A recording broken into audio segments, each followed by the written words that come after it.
For tonight's video, the question posed is, what is communism? Do you know about the history of communism? Do you know about its theory? Or have you just been taught that communism is a bad word? Or have you just been taught that communism is a bad thing? Do you know about the Zapatistas, the Kurdistans, or the fight within the Spanish Civil War on the anarchist and communist side? And for those that think that communism isn't sustainable, what about capitalism makes you think that it's sustainable? Food for thought for the following video.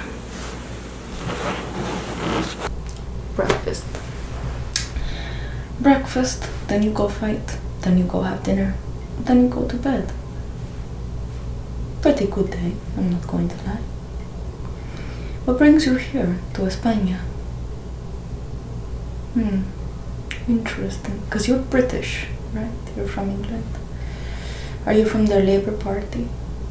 That's what I thought. No one from Britain is going to be helping us unless they are from some sort of workers' mobilization party or from sort of labor union. It's just the name of the game, really. It's just, if you sympathize with the plight of workers, if you sympathize with the plight of humanity, then no matter what your nationality, no matter what your country, no matter what your race, no matter what anything else, you will be in connection with those that are suffering from the same thing in other parts of the world, and you're going to want to help them, right? Of course. I have my bread for the day, but if you'd like, you may also have half of my bread. It is my breakfast, but I don't mind sharing. You don't want it? Are you sure? There's plenty of bread to go around. Okay. So what brings you to Catalonia?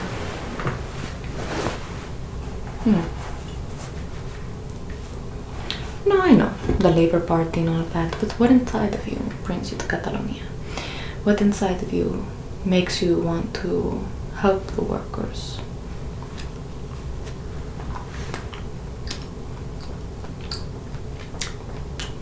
Empatía. I love it when people just boil it down to the simple things. You see,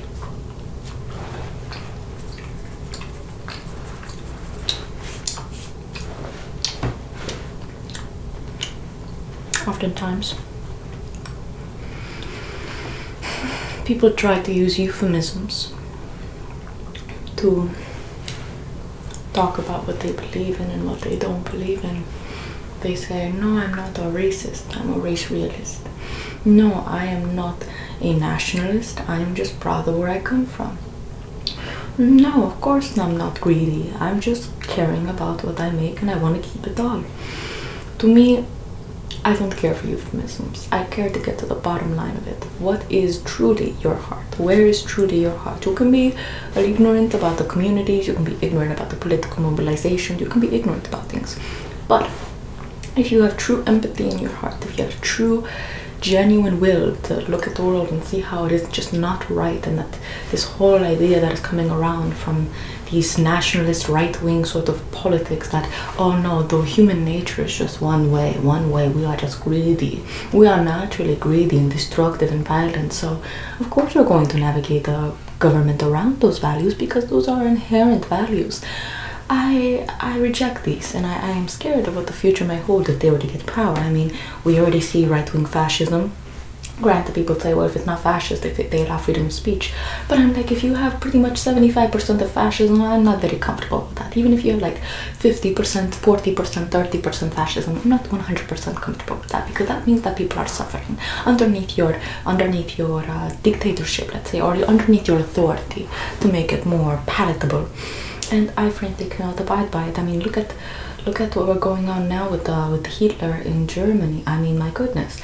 Granted, he's just rising and he's getting more and more power. I mean, he came out of left field and now he's dictator of Germany. Look at Mussolini in Italy.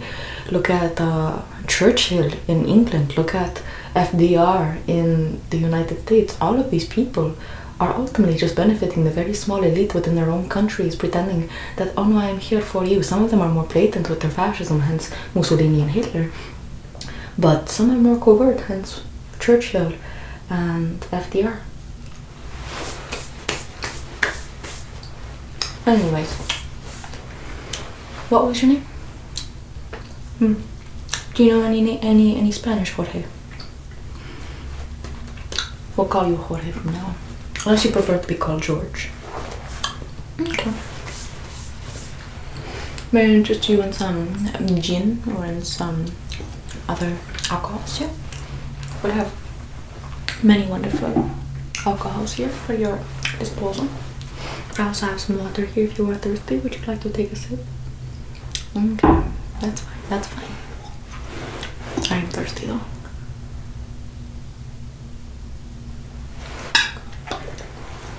And I'm going to take a sip. Are you sure you don't want any of this bread? It is very delicious. I must insist. I mean, look at the consistency of this bread. It's just so soft. And what about a slice of this orange? Just to sort of give you a nice juicy, fruity, watery sort of quench in your throat. Please take a closer look at the food if you wish. Be my guest. It is absolutely delicious, and what makes it more delicious and satisfying is knowing that everyone in Catalonia has what they need, whether it be in a restaurant, in a hotel, in medicine, in food, in shelter, in anything. We've provided for our people, and we're going to continue providing for our people, proving to the world that it is possible to create an agrarian system in which people can just exist, coexist, and nothing is of value. We don't charge for our services for some sort of capital gain. I mean, the very definition of capital is that you want to make a profit more than what the thing is actually worth. I'll break it down to you right after you look at this amazing food. Do not fret. The conversation will still be here, but this food, you must cherish it. You must cherish it, because if we lose to the nationalists, this food will cost you an arm and a leg just to get. Only because they decided that food is a commodity to be sold and bought, as if it was just some sort of luxury item, when in reality it is a necessity for people. And if we can afford to make it for everyone, and we have the land to make it for everyone, why not give it to everyone? Oh wait, no, because people want to use it in order to get to power. Anyways, I go on. I digress. Look at this amenity before you, please. Be my guest. I'm going to peel this orange first, okay?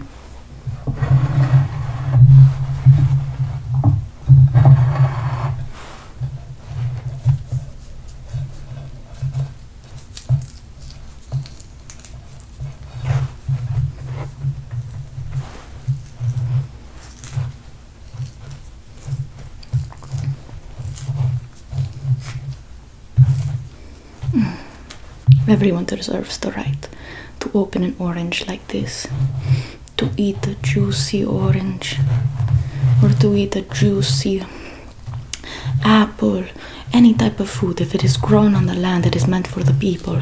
People cannot own land. People are to dwell on it, to walk around on it. All of these lines of countries, all of these lines of I am this and you are that. If you are on this side of the line, then you are this, and if you are on that side of the line, then you are that. It is only meant to divide in order to centralize power for government. And if you centralize power for government, government is not there for the people. If you have a hierarchical, vertical sort of system in place, whether it be for the economics or for the state, it is not there for the people, it is there for the elite. That is why we reject statism. Granted, Stalin is giving us a lot of aid, but Stalin also requires that we give him his Stalinist vision of communism, which is not communism, it's statism. And I reject it wholeheartedly, but do not tell anyone else, because frankly that's going to become a subject of contention very soon, I can tell. Is it not just wonderful, the sound, the smell? Can you smell that ripe, citrusy smell of an orange?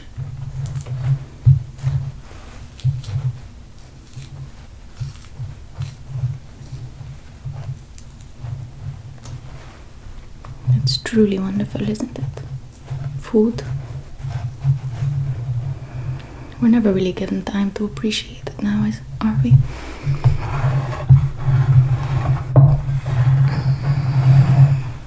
Now to crack this bread.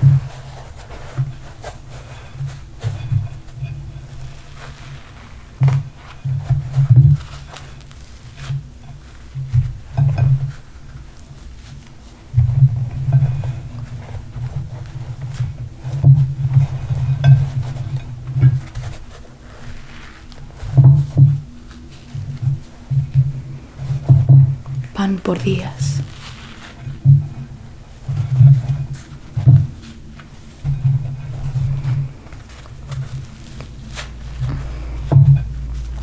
You see, a piece for you and a piece for me. A piece for everyone. I would much rather give a piece of bread for every single individual as long as everyone has something to eat than take the entire bread for myself and consume it to a point where I get gluttonous. Meanwhile, everyone else starves.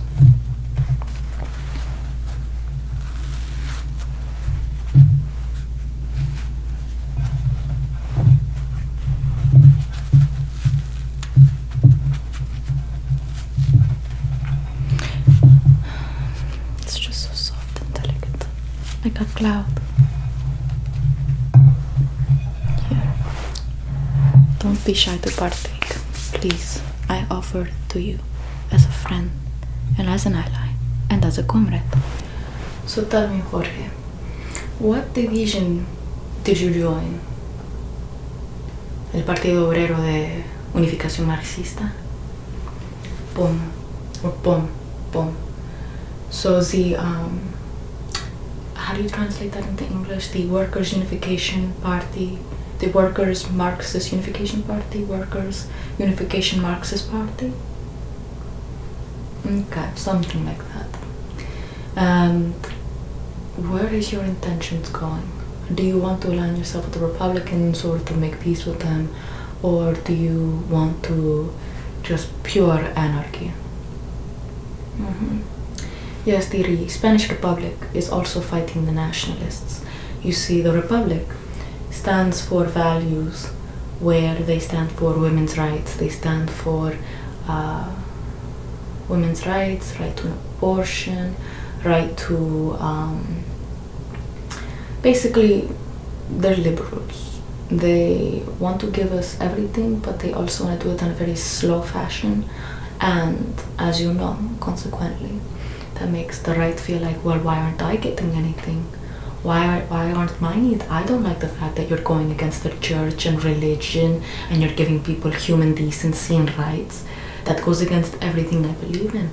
And the Republic's like, well, I don't really care to disadvantage people, but also I don't want to start any instability within the country, so I'm going to go as slow as possible in order to avoid any problems. But going slow as possible ended up making the left very upset, because we know what is supposed to be done. We know what is correct and what is good, which is to give people true freedom.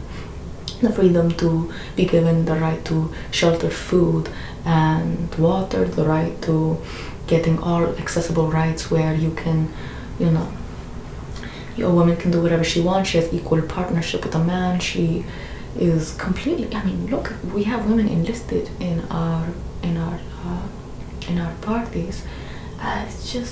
It's mind-boggling having to rationalize it and having to say and argue for something that is just so obvious. You know, people who say you have to argue it or debate it, I just feel like there's no reason.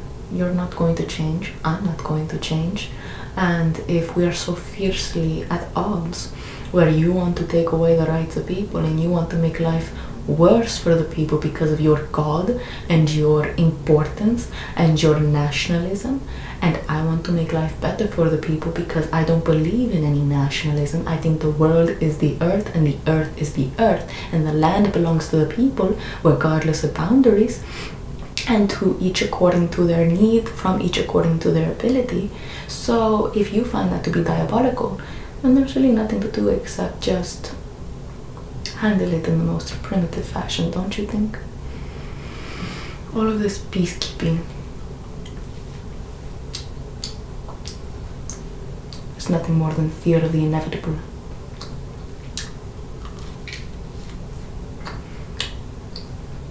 Mark my words.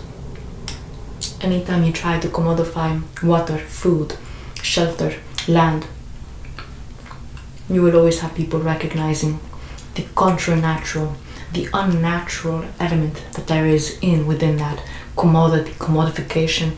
I am supposed to pay for something that the earth gave to me for free. I am supposed to pay for something that I need to exist and live, that in itself is inherently violent. Let me make that point very clear.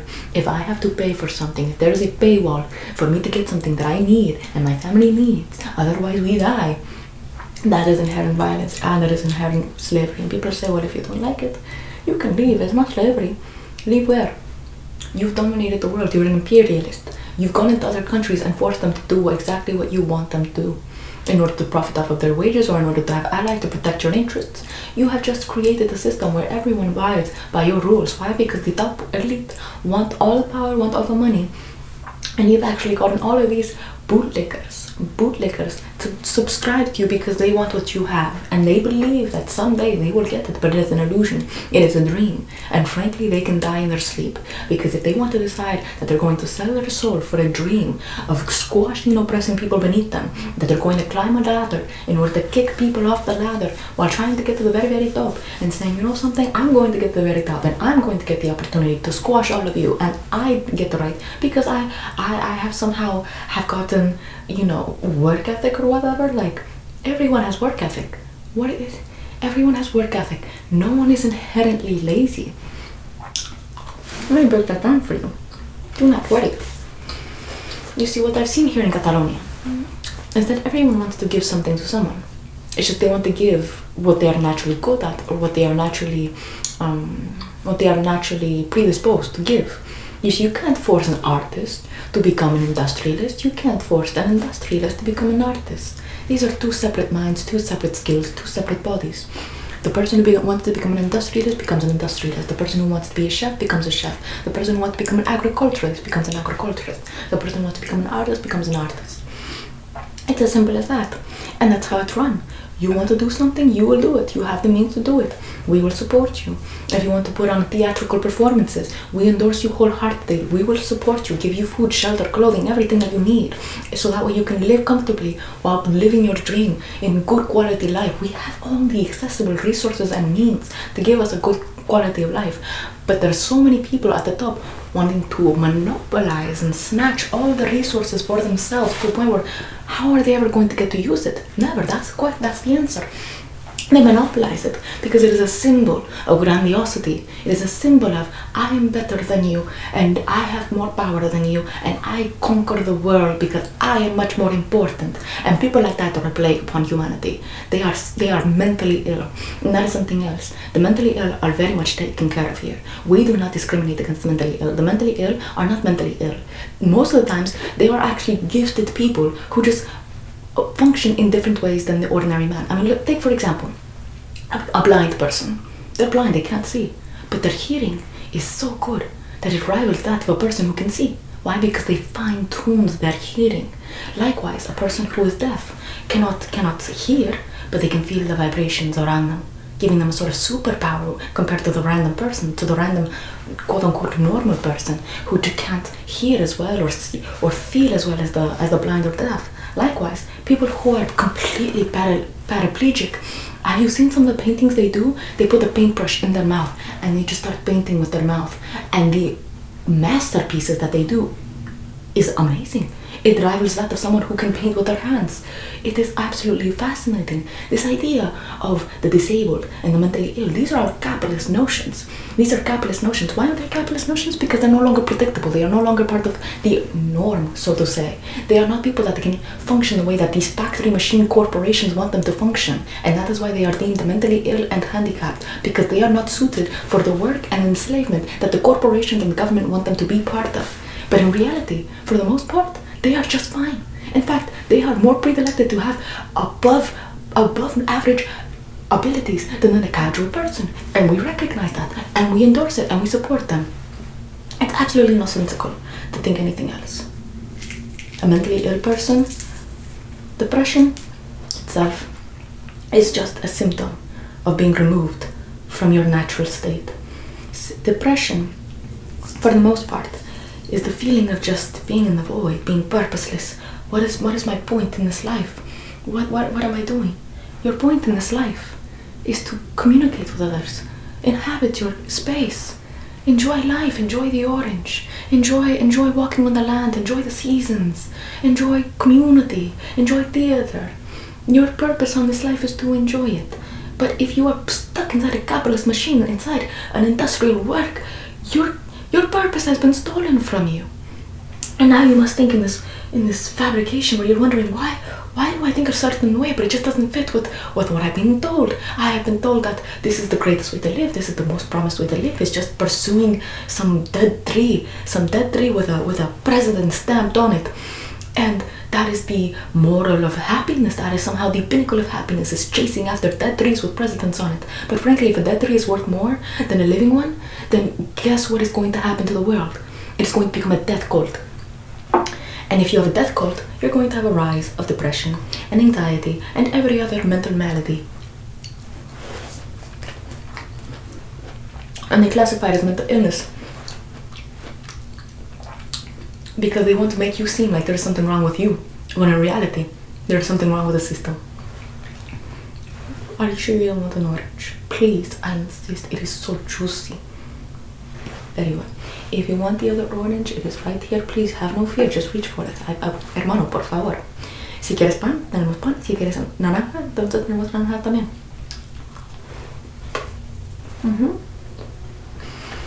Have you read the works of Marx or Lenin? How did you find them?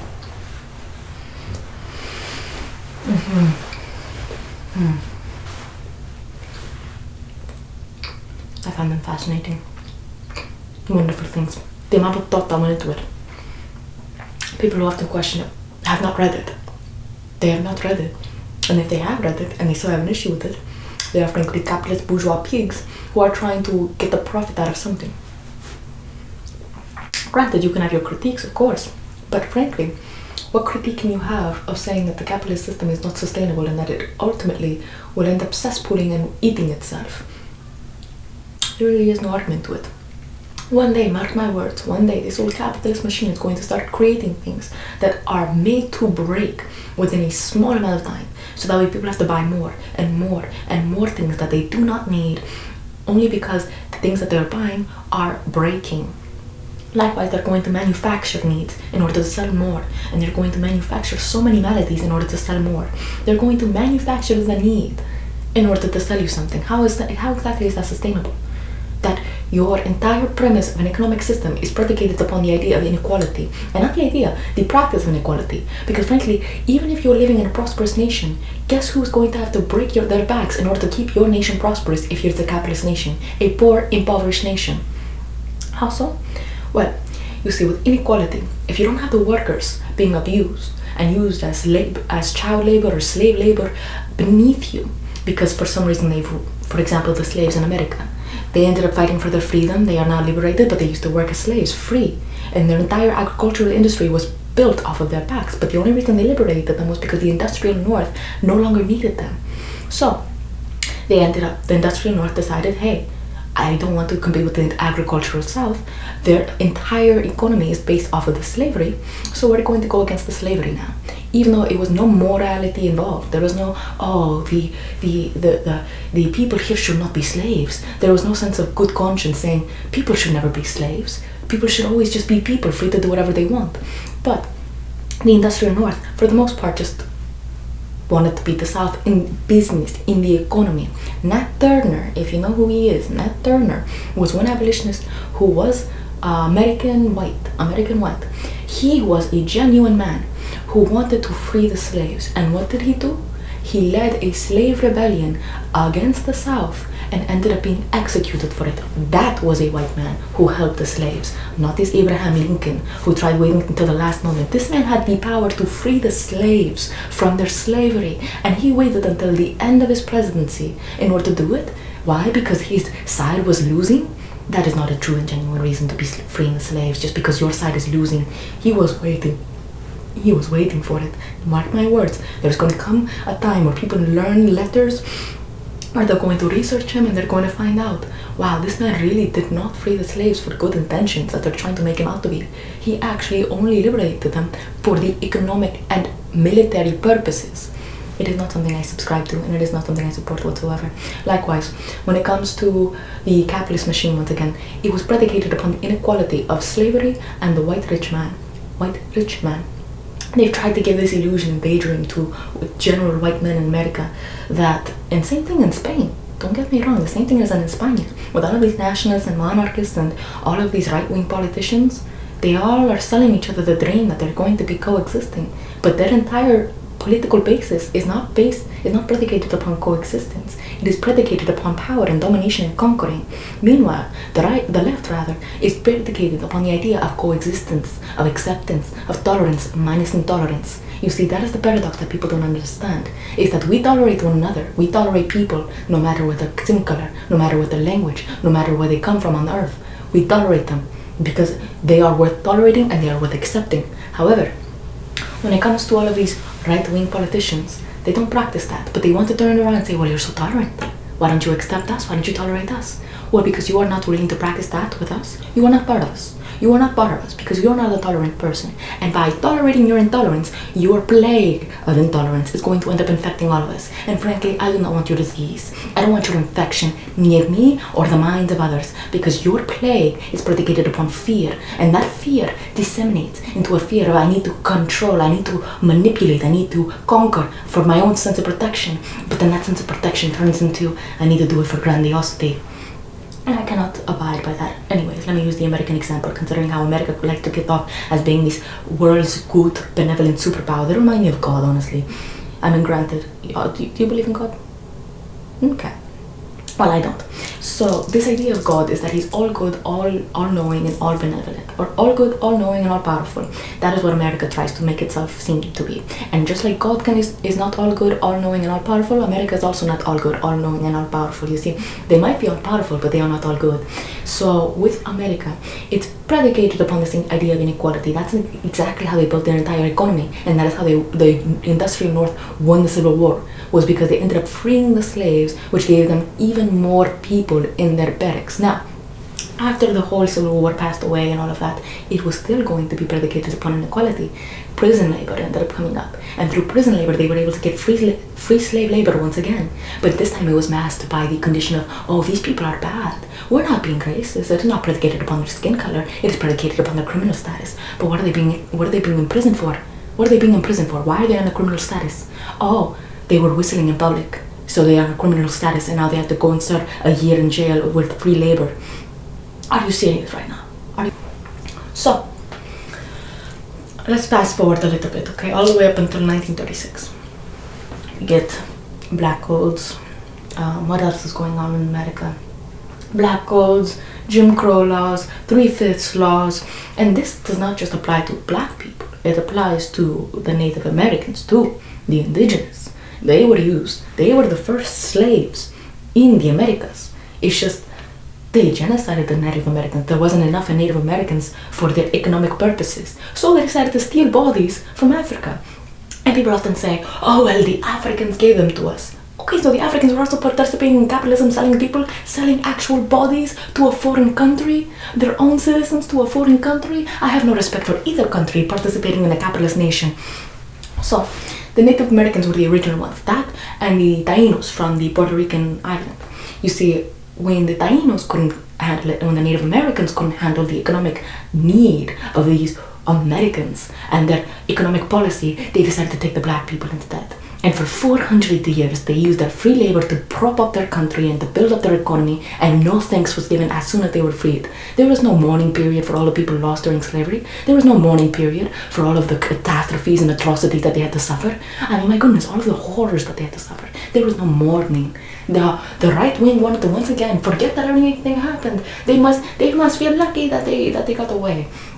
Are you kidding me? And then they would say, oh, the South will rise again. Hence why they now wear hoods to hide their atrocity and their evil.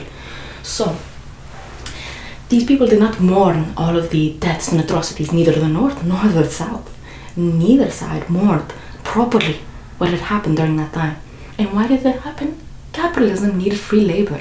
You see, capitalism can only thrive off of inequality. So now that they've gotten rid of child labor within the factories, because all of their US children were losing arms and limbs and no one really cared, because they're like, oh well, we need profit for the higher industrialists.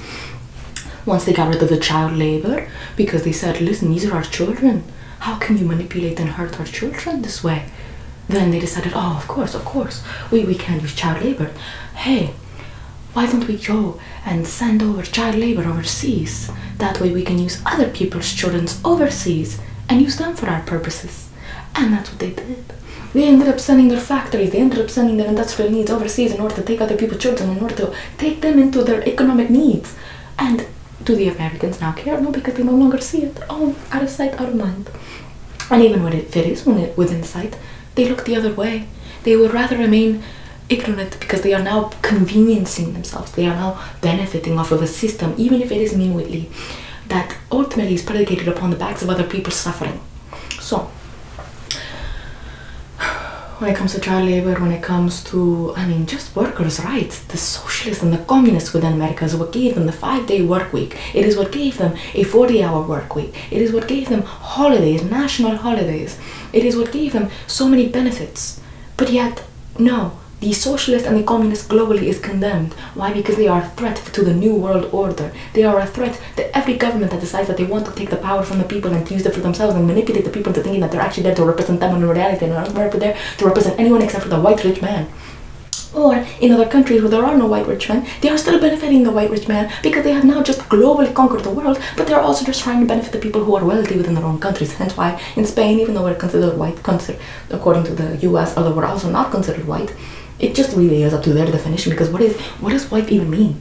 They use the term white in the United States. What does white even mean? They have Polish people, French people, Irish people, Jewish people. All of these people are white, but they're all treated differently. And the same thing goes for Europe, but in Europe it's just more blatant. If you're Polish, you're Polish. If you're Jewish, you're Jewish. If you're French, you're French. If you're Spanish, you're Spanish. Please, amigo, por favor. Would you like any gin? Anything I can give you? Por favor, eat. I would find it a great offense if you don't just eat a little bit. Please, take a little bit.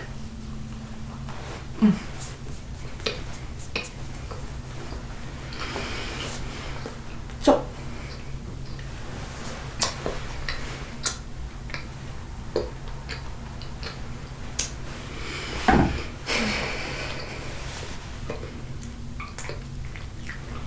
that is what I am here to fight. I fight with the Confederación Nacional de Trabajo, alongside of course, the Federación Anarquista de América. Us together, we work together to bring about an anarcho-syndicalist movement that particularly focuses on the workers, an anti-statist, anti-capitalist, and anti-private property and everything that comes along with it, anti-authoritarian movement that ultimately focuses on humanitarian rights and the ability to just give unto others according to their need, and give unto others according to their need, and from each according to their ability. I'm sorry, mi amigo, I think I have to start rushing a little bit because I've been indulging in breakfast for a little too long, and I have to go out and fight.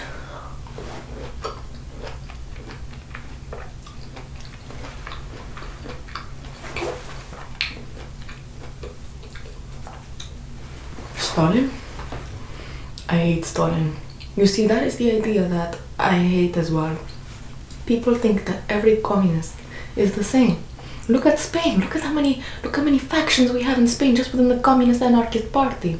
We have the Confederación Nacional de Trabajo. We have the Federación Anarquista de Ibérica. We have the one that you're part of, the Partido Obrero de Unificación Marxista. And we even have the Spanish Republic, which is also not necessarily anarchist, or it's not anarchist because it's an entire government, but it's more left-leaning. So we have so many different factions, but yet they constantly say, well, if you're communist, you love Stalin, don't you? No, we do not love Stalin. Stalin ruined the communist vision. Stalin turned it into a statist vision, which is not at all communist. It's anarchy. It's a form of statist socialism. You see, just like there is many forms of libertarianism, there is many forms of socialism. And what Stalin has done is created statist Stalinism, rather socialism, which is essentially whatever Stalin says goes. You see, when a state when a state becomes a statist government, the means of production belongs in the hands of the state. Those in government have all the power. That in itself is not anarchist, and that is not communist, and that is not socialist. A socialist party, a socialist party is where the people own the means of production, where each worker gets to say what they want to do, what rights they have, what benefits they have, and how they want the system to go, and they work on it on a truly democratic level. This whole democracy that America tries to push onto others is not democracy. It is just imperialism disguised as democracy. They have no idea what democracy is. They try to have a two-party system where your vote supposedly matters, when they have an electoral college which ends up completely blocking the true vote that ends up being thrown out. And on top of that, the two people that can only run are those within power and have a career as a politician, or a career as a businessman, or a career that is notable and lucrative. No, that is not true democracy. The common man is not running for president. The common man is not near any politician. The common man is left behind, working and trying to vote a president in that has absolutely nothing in common with him. I mean, my goodness, it is absolutely absurd. True democracy is from the bottom up. What they are doing is going from the top down. Their corporations are the leaders. Their government, which works in conjunction with their corporation and is owned by their corporations, is their leader. They are not the leaders. That is not a true democracy. If they feel like they have no power to say what they want to see, that is not democracy. Democracy means that your voice literally counts. What you say actually can have an impact on the system around you, whether it be your job or your community. And that's socialism. But they now consider socialism to be a bad word in the US. And the US is trying to dominate everyone, hence why the British and the United States and the French have not helped whatsoever. The Spanish Republic, which is not even anarchist or communist, but because they have ties with the anarchists and the communists, they want nothing to do with it. They're like, oh no, you are bad now. You do not do what I do? Oh, well, we don't want to help you now. Absolute fools. So now what they want to do is support the Franco-fascist system, which they are directly doing, and they are directly helping, because they are also giving them, well, they're not necessarily directly giving them arms, but they are helping them with money and supplies and resources to give them a little bit of push. They are helping fascism rise, just because they don't want anarchy or communism, the direct democracy of the people, to exist. It is absolutely preposterous. The United States is a country of hypocrites. The United States is a country led by hypocrites, bred by hypocrites. Their educational system is a hypocrisy incarnate. They preach about, oh, well, look at all of these people and their goodness. Look at all of these magnificent things we've done for the world. You haven't done a single magnificent thing for the world. You've only conquered, destroyed, divided, and made everything about profit. Profit is your God, and if profit is your God, that means that the people are no longer people, but rather things to be expended or bought or sold. It's absolutely absurd. Are you sure you don't want this orange? Please be my guest. It is so supple. Are you sure? Are you sure you don't want some gin? I'm going to enjoy this orange until breakfast, or until the fight comes. Oh, so yeah, I don't like Stalin. Point being, I prefer Trotsky. Trotsky was anti-bureaucracy. He was anti-government. He said, no, we should be in a perpetual revolution. We should be in a perpetual state of making sure that there is no rise of systemized power, and making sure that the people have a direct democracy at all times. That was Trotskyism. Stalinism is saying, no, we should have a huge intense bureaucracy that suits my interests. And it's absurd.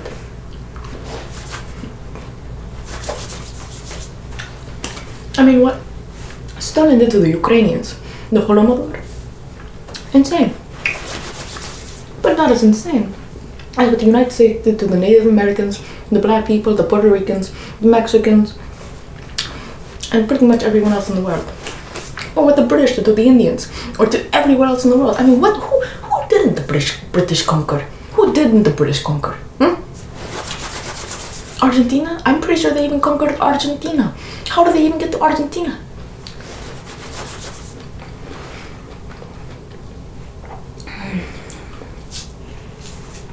Mark my words.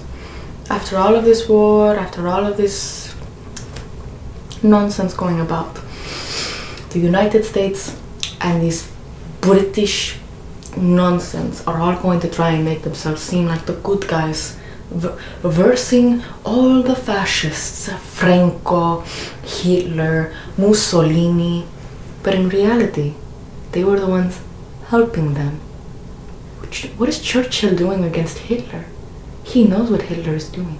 He knows what he's doing to the communists and to the anarchists. Hitler is killing, he's holocausting the anarchists and the communists, and I would not be surprised if he is also attacking the minorities when in Germany right now. But what is Churchill doing? Nothing. He has a peace treaty with Hitler. He has a peace treaty. Why? Because fascists understand fascists, and they don't want to get inside each other's way until they decide to threaten each other's power. And that's when they start throwing rocks at each other and start saying, no, you're the bad guy, no, you're the bad guy, when in reality you're all pieces of crap. Are you sure you don't want any bread? I mean, my goodness, this bread is just, it's just fresh. FDR.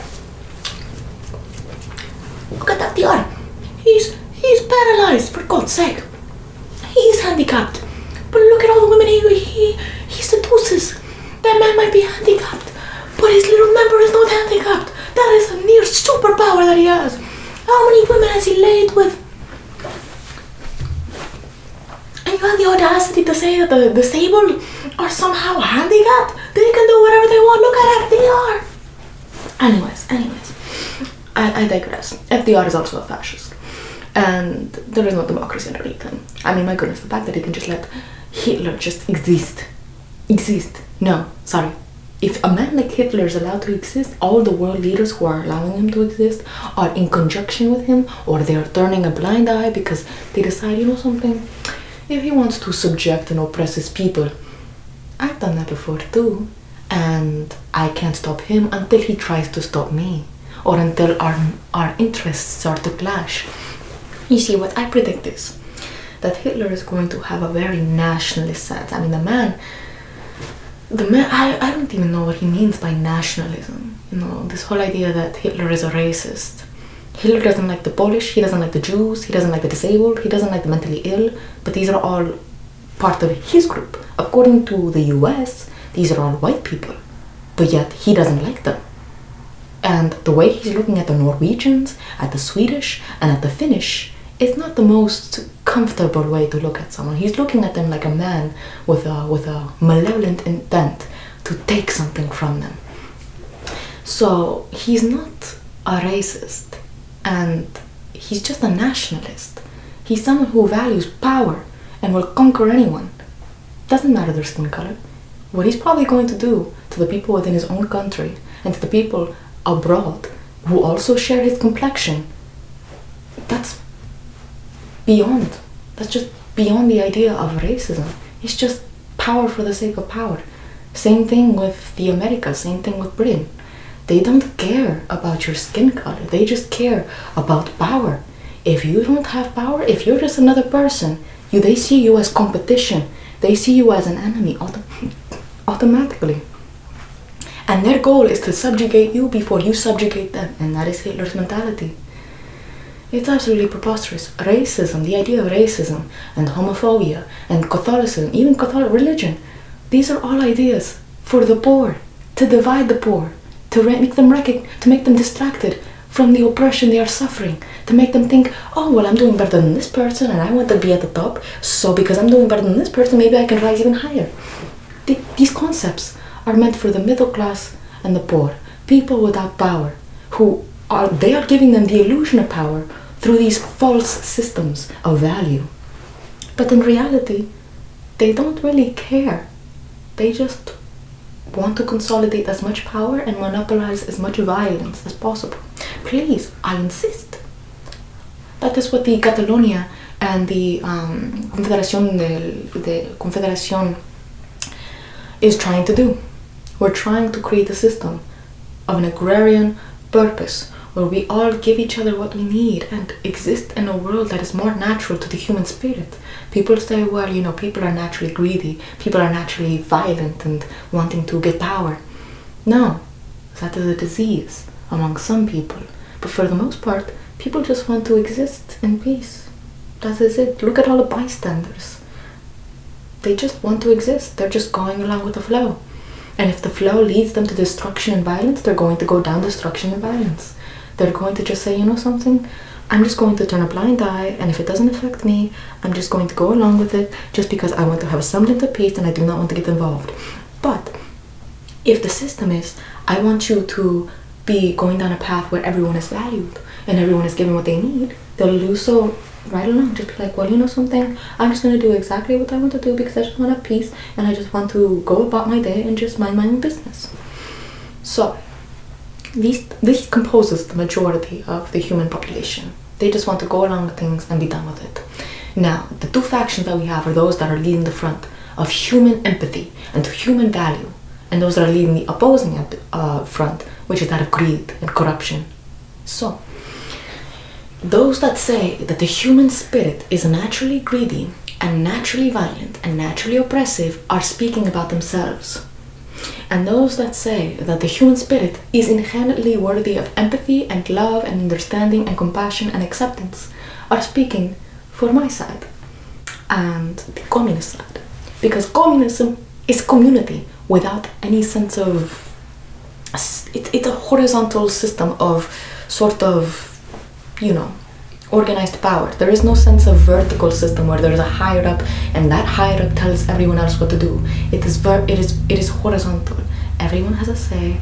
Everyone gets to say what they want to do, and it is very much communal. It's a democracy. It's a true democracy. Communism is a democracy. Capitalism is the opposite of it. Only the people at the very top of capitalism have a democracy. The people at the bottom, which is the majority of people, do not have democracy. They have an illusion. They have a dream, a dreamocracy. So, when it comes to communism, that is the difference between socialism and communism. You see, socialism is where the workers earn the means of production, which could hold hands with communism, but there's different forms of socialism. And communism essentially where there's a horizontal organization of power where everyone has a direct say of democracy, but that direct say couldn't potentially not have any production, but rather just be a coexistence. Farmland where people just sort of exist and just mind their own business or whatever. Now, the anarchist movement is very particular in that too. There is no government. There is absolutely no government with the anarchists. They say, no, we don't want any government. Government there should be no systemized form of power. Everyone should be able to say what they want to do. And that's the nice thing about anarchy and communism and socialism. Unfortunately, these are the worst words to say in particular countries, including España. So, that's frankly my position on this whole civil war revolution we're having. People are saying we shouldn't get involved in the revolution because we're still having a civil war, and I'm saying no, the revolution is part of the civil war. You should fight both ends because ultimately they both are for the same objective, which is to beat the nationalists and the republic and capitalism. That is the objective, is to beat capitalism, beat nationalists, beat monarchists, beat the Catholic Church. I mean, look at the Catholic Church. They're cozying up with Hitler.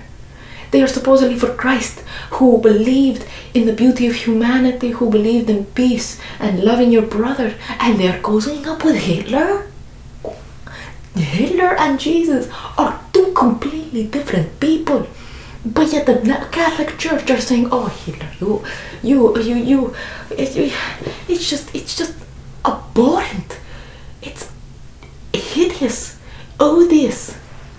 But yet people still believe in Catholicism because the people who believe in Catholicism are ultimately power hungry too. I mean, look at what Catholicism is based off of.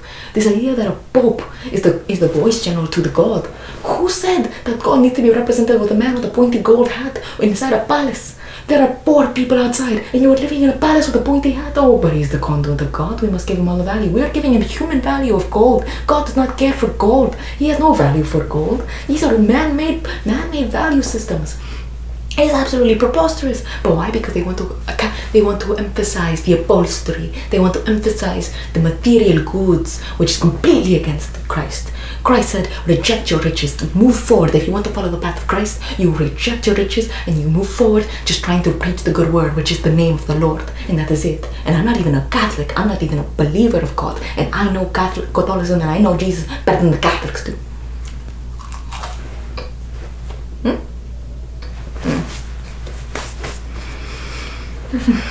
Don't get me started. I could go for hours.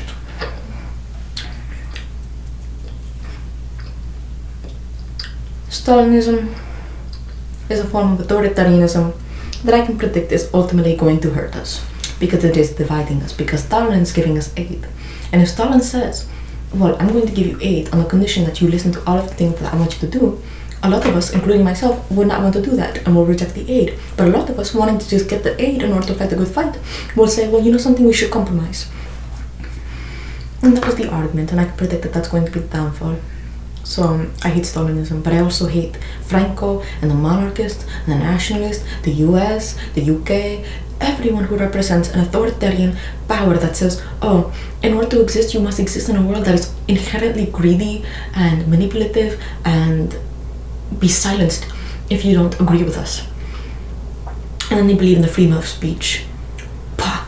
If freedom of speech actually existed in America, then every black person, Native American, woman, Mexican, and anyone, mentally ill person, disabled person, would count. Their voices would count. And their democracy would count. But guess what happens? They suppress their vote. They suppress their voice. Which is not true democracy. It is fascism. Granted, maybe like 75% fascism because they respect private property, even though that in itself is authoritarian, but it is still fascism, and any degree of fascism is not something I ban it.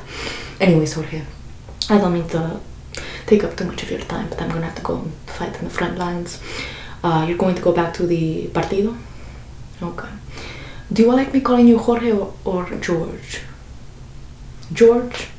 Okay, George. And what was your last name? Orwell?